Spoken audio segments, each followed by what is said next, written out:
メトークベビーメタルイヤーズスペシャルへようこそ。この番組はベストアルバム10ベビーメタルイヤーズの発売を記念し、ベビーメタルが歩んできたメタルレジスタンスの数々の伝説を紹介する番組だ。本日は数多くの伝説を目撃してきた鋼鉄の弁護士たちをお招きし、番組を進めていくことにしよう。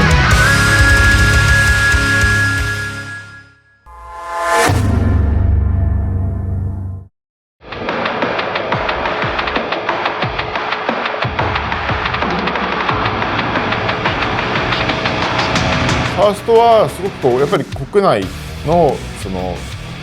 アイドルファンもそうですし、今までベビーメタルが好きだった人が納得できるようなアルバムだと思うんですけど、メタルレジスタンスはやっぱり海外公演を経て作られたアルバムだっていうのはすごく印象強いと、それはなんか音にも表れてると思うんですよね。メタルの密度がすごく濃いというか、一番びっくりしたのは割とベビーメタルっていろんなメタルのジャンルをいじってくるんですけど、さすがにここはいじらないだろうなってプログルをいじってきたのがすごく印象的で、ドリームシアター的な感じの曲をぶっ込んできて、それはなんかもうこれもやっぱり予想を超えてきたのがすごく印象。あと「ワンっていう新しいベビーメタルの代表曲になるバラード的な曲も、プログレッシブな部分もあると思うんですけど、そこが生まれたのもこのアルバムのすごく特徴かなと思います。とにかくなんかメタルの密度が濃いアルバムっていう印象が強いです。ベビーメタルもすごい作品だったんですけども、メタルレジスタンスがそれを上回ってきた理由の一つとして、なんか作品としての奥行きがある気がして、ベビーメタルさんが話したように、なんかもうここまで行くかっていうところまでなんか手を広げてきたというか、そういうこっちの想像を上回るところまで音楽の幅を広げることによって、それがそのままベビーメタルのユニットとしての深みにもつながっていく。大ヒットした後のセカンドアルバムってなんか音楽ファンだとどうしても不安になるじゃないですか。なんか過去の歴史から見ても。だけどそれを余裕で超えてきたっていうところに、なんかもうこの人たちにはなんかそういう過去がどうだったとかそんなもの関係ないんだな、なんかそういうパワーを感じました。曲で言うとメタ太郎、あれってバイキングメタルをこんな風にアウトプットにするんだみたいな、めちゃめちゃ驚きがあって、でやっぱりアルバム前に発表されてた曲がロード・オブ・レジスタンスとか、ザ・ワンとか、空手も含めてやっぱりちょっと強くて、道なき道を乗り越えていくみたいなドラマティックな曲が多かったんですけど、その分なんか外しの曲がめちゃめちゃ刺さった。これもなんかファーストアルバムの時の4の歌と同じ力学なのかもしれないけど、笑っちゃうかっこよさが外さないってすげえと思います。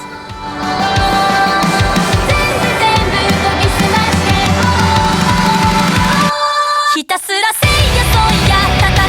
だ、拳をもっと心をもっと全部研ぎ澄まして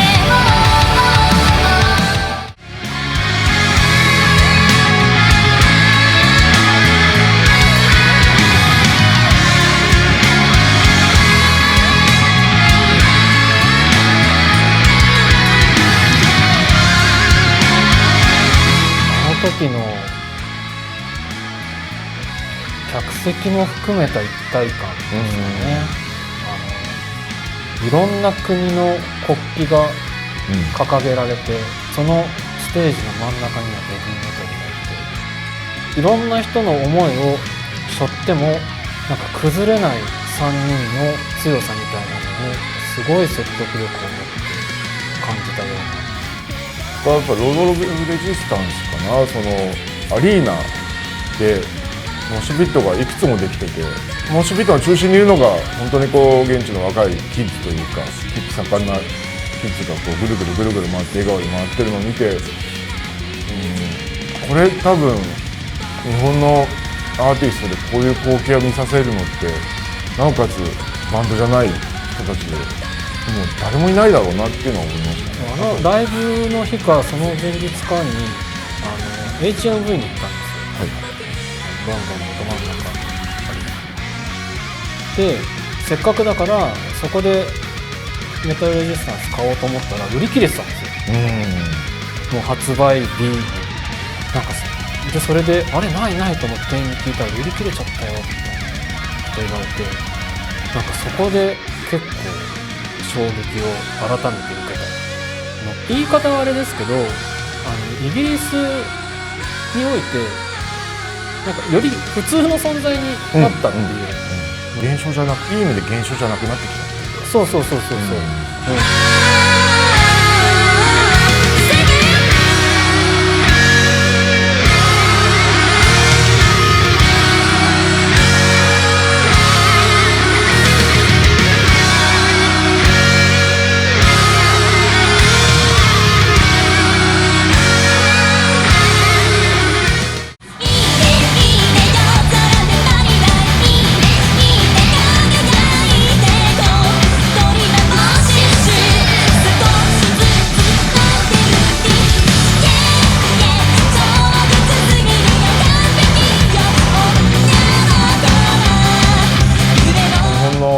メタルっていう枠の作りの中で東京ドームでできるなんてなんか感慨深いものがありましたね。なんかでなおかつドームにお客さんがほぼほぼ黒い T シャツで覆い尽くされていたっていう6万人がなんかそれもちょっと異様な光景として映ってて、3人がやっぱりこうドームでやっているライブをこうすごく楽しんでるのが伝わってきましたね。それはすごくこう振り返ると思いますね。すごい外から見てるともうすごいことばっかやってるのに、当の本人たちがなんかどんな場所だろうが純粋に楽しんでるように見えるっていうところが本当すごいですね。あとは東京ドームセットもちょっととんでもなかったですよね。ああそうですね。エレベーターで上まで上がっていってドラをバーって鳴らすとか何が起こってるんだろうみたいな瞬間がたくさんありました。そう、すごいとんでもないエンターテインメントだったんだけど、でもなんかこれが到達点じゃないなっていうのは、そうまだ先があるなっていうのがなんかすごい終わって、思いましたね。なんか大体アーティストさんってドームが一つの到達点で、なんかここでこう一つのドラマが完結する的な感じがあるんですけど、デビューメーターに関してはなんかまだこの先何かあるなっていうこう予感がずっとしてたっていうか、そうなんかそういう意味での不安みたいなの全くなかったですよね。見に来るお客さんがあっという間に濃くなっていくっていうなんかライトな人っていうのがなんかあんま見かけないんですよね。なんかもうあっという間に濃くなっちゃうから、ベビーメタルが周りを巻き込む力がより強くなっていったっていう。